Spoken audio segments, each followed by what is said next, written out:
Friends, आप सभी का हमारे यूट्यूब चैनल पर स्वागत है। तो आज हम आपको कराने वाले हैं जीके के मोस्ट इंपोर्टेंट क्वेश्चन, जो कि आपके प्रत्येक एग्जाम के लिए मोस्ट इंपोर्टेंट है और ये हर एग्जाम में पूछे जाते हैं। फिर वो आपका बीपीएससी का एग्जाम हो, एसएससी का एग्जाम हो, या पुलिस का हो, या दरोगा का हो, एसआई का हो, या फिर आर्मी का हो, या कांस्टेबल का हो, या पीसीएस का हो, किसी का भी हो एग्जाम, ये क्वेश्चन आपको पेपरों में देखने को ही मिल जाते हैं। और किसी भी टीचर एग्जाम के लिए ये मोस्ट इंपोर्टेंट क्वेश्चन है। हम क्विक रिवीजन करेंगे। तो चलिए हम स्टार्ट करते हैं।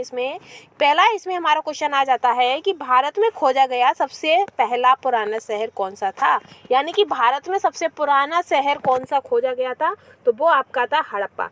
कौन सा था? हड़प्पा था। ठीक है, और ये किसने खोजा था ये आप हमें कमेंट में बताइएगा। फिर है कि स्वराज्य मेरा जन्मसिद्ध अधिकार है, तो स्वराज्य मेरा जन्मसिद्ध अधिकार है, ये किसने कहा था। तो जो आपकी स्लोगन होते हैं, नारे होते हैं, वो जरूर ही एग्जाम में पूछे जाते हैं। एक क्वेश्चन आपका 1 नंबर का इसमें एक स्लोगन से भी आपका मिल जाता है। तो इसमें है कि स्वराज्य मेरा जन्मसिद्ध अधिकार है, तो ये किसने कहा था, तो ये आपका कहा था बाल गंगाधर तिलक ने। और आप हमें कमेंट में बताइएगा कि करो या मरो किसने कहा था, करो या मरो किसने कहा था। नेक्स्ट आता है कि महात्मा गांधी के राजनीतिक गुरु कौन थे। तो महात्मा गांधी के राजनीतिक गुरु कौन थे, तो आप कह दोगे कि जो गोपाल कृष्ण गोखले थे वो महात्मा गांधी के राजनीतिक गुरु थे। नेक्स्ट आता है कि उत्तरी भारत की प्रथम मुस्लिम महिला शासिका कौन थी जिन्होंने दिल्ली पर राज्य किया था। तो उत्तरी भारत की प्रथम मुस्लिम शासक आपकी रजिया सुल्तान थी। ठीक है, और ये आप हमें कमेंट में बताइए कि रजिया सुल्तान किसकी पुत्री थी। ठीक है, आगे बढ़ते हैं कि सिंधु सभ्यता का पतन नगर कौन सा है। सिंधु सभ्यता का पतन नगर कौन सा है, तो सिंधु सभ्यता का आपका पतन नगर लोथल है। कौन सा है? लोथल है। आप हमें कमेंट बताइएगा कि जो सबसे बड़ा स्नानागार हमें किस जगह से मिला है, जल्दी जल्दी हमें कमेंट में बताइएगा। फिर है कि भारतीय राष्ट्रीय कांग्रेस के संस्थापक कौन थे, तो आप कह दोगे कि भारतीय राष्ट्रीय कांग्रेस के संस्थापक ए.ओ. ह्यूम थे। कौन थे? ए.ओ. ह्यूम थे। आगे बढ़ते हैं कि महात्मा बुद्ध द्वारा दिए गए प्रथम उपदेश को कहा जाता है। तो महात्मा बुद्ध द्वारा दिए गए प्रथम उपदेश को धर्म चक्र परिवर्तन कहते हैं। क्या कहते हैं? धर्म चक्र परिवर्तन कहते हैं। और महात्मा बुद्ध को कितने टाइम पर कौन से पेड़ के नीचे उन्हें ज्ञान की प्राप्ति हुई थी, तो उन्हें पीपल के पेड़ के नीचे, और उसी पीपल के पेड़ को बोधि वृक्ष भी कहा जाने लगा है। ठीक है, आगे बढ़ते हैं कि किस वेद की रचना गद्य व पद्य दोनों में की गई है। तो जो आपका यजुर्वेद है उसकी जो रचना है वो गद्य व पद्य दोनों में की गई है। सबसे पहला वेद कौन सा है, तो आप कह दोगे ऋग्वेद है। और संगीत का वेद कौन सा है, तो आप कह दोगे कि सामवेद है। आगे बढ़ते हैं। नेक्स्ट है कि भारत में पहला समाचार पत्र किसने शुरू किया था।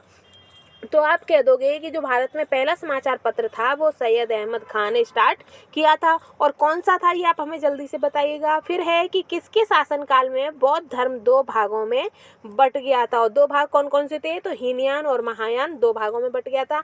तो वो है आपका कनिष्क, और कनिष्क के ही शासनकाल में आपकी चौथी बौद्ध संगति भी हुई थी। आगे बढ़ते हैं कि लोधी वंश का अंतिम शासक कौन था। तो लोधी वंश का अंतिम शासक इब्राहिम लोधी था। फिर आता है कि प्रथम जैन संगति कहाँ आयोजित की गई थी। तो आपकी जो प्रथम जैन संगति थी वो पाटलिपुत्र में आयोजित की गई थी। आगे आता है कि दिल्ली के किस सुल्तान को इतिहासकारों ने विरोधों का मिश्रण कहा है। किसका? विरोधों का मिश्रण कहा है। तो जो आपके मोहम्मद बिन तुगलक थे उन्हें इतिहासकारों ने विरोधों का मिश्रण कहा है। नेक्स्ट क्वेश्चन इसमें है आपका कि ऋग्वैदिक समाज की सबसे छोटी इकाई क्या है। तो ऋग्वैदिक समाज की सबसे छोटी इकाई कुल या परिवार थी।